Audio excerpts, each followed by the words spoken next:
Who's made an athletic burst just as the sprinklers are attacking them down on the side. I can see them running for cover from the sprinklers, hence my delay before handing to them. I think they're now okay, and we can go over to them.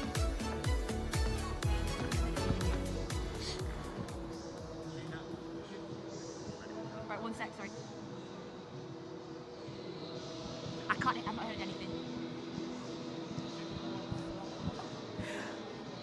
Hey, welcome back to Matchday Live for our special live coverage of today's Premier League 2 game as City take on Chelsea.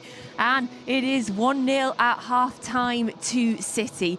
Now, we know that City need 2 wins from their last 4 games to retain the title and make it an unprecedented 3 Premier League 2s in a row. Now, bless this man, we are working him hard today because Sean has been doing the commentary. Sean Gota, thank you for running down here to rejoin us. Are you okay? Do you need a drink or anything? Well, I'm okay. With the sprinklers catching me as well. They may have missed it. Sprinklers caught us, but hey, this is what has to be done. We've got to do it. Yeah, if you're noticing we look like we've just been caught in a rainstorm, it is because just like before the game started, we got the sprinklers on us about 30 seconds ago. So, Sean, 1-0 to City at half-time. What have you made of the first half? Yeah, I think it's been a close half, but in saying that, City have dominated in terms of getting up into the final thirds, and it just looks like 1 or 2 times we just found that pass either too strong in terms of finding our players, but again, being able to get that 1 goal, and I think is being able to make sure we start well in the second half, because I would imagine Chelsea, it will be, can they start well? And we need to make sure that we match that start or better in terms of coming out in the second half. So City getting that lead in the 32nd minute, a goal from Oscar Bob. It was an assist as well from Carlos Borges, which I love because it's like they've swapped roles there for a minute, Sean, but it's wonderful because they're both assisting, they're both scoring this season. But tell us, what did you make of the goal? Yeah, I mean, it's really fascinating play, City's able to maneuver the ball.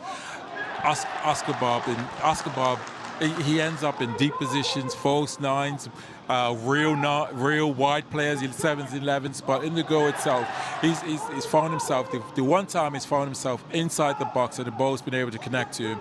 He gets his left foot on it. It's not the cleanest of contacts, but it's enough to see it nestle into the bottom corner. So really good play from City, the cross coming in, he gets on it, so City replays with that. I think City's gotten into their final third on a number of occasions, and as I said, there's 2 or 3 passes that just been a yard too strong. If we could connect with those passes, I think we'll see ourselves getting another 1 or 2 more goals.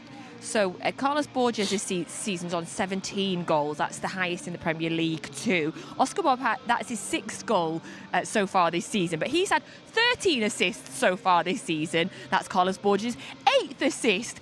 I am just loving that we have these players that are able to do both, Sean. Well, this is the expectation with City. As a wide player, as a front player, you're expected to score goals, assist goals. And what I love in Oscar Bob is normally as a wide player, but what I'm loving is there was one time he came right down to the centre backs as a number 9, and he's saying, give it to me. So it's some really good play by him in terms of how he's able to go in and around the midfield, but also appear at the right time, and that's when he scored his goal. He appeared in the box at the right time, the ball finds him, Carlos finds him, and he's able to put it away. So really good play. Tell us about this kind of false 9 position. It became kind of clear quite quickly into the game that we weren't necessarily playing an out-and-out striker like we quite often have done this season. It does appear like Oscar Bob is playing this false 9. Is that what you've made of it, Sean? Well, yes, it's false 9, and false 9 essentially is you're up front where you need to be, but also you're able to drop down, go in and around midfield. You become an extra midfielder, so you're able to create the overloads, whether it's in midfield or slightly out wide.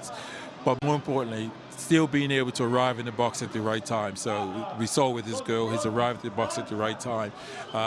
So the false 9 is also about, can you disturb the midfielders of the opposition? If they got 2 defensive midfielders, sometimes just coming down in their eye line, so they start to think, there's a striker here on my right shoulder, but my man's on my left shoulder.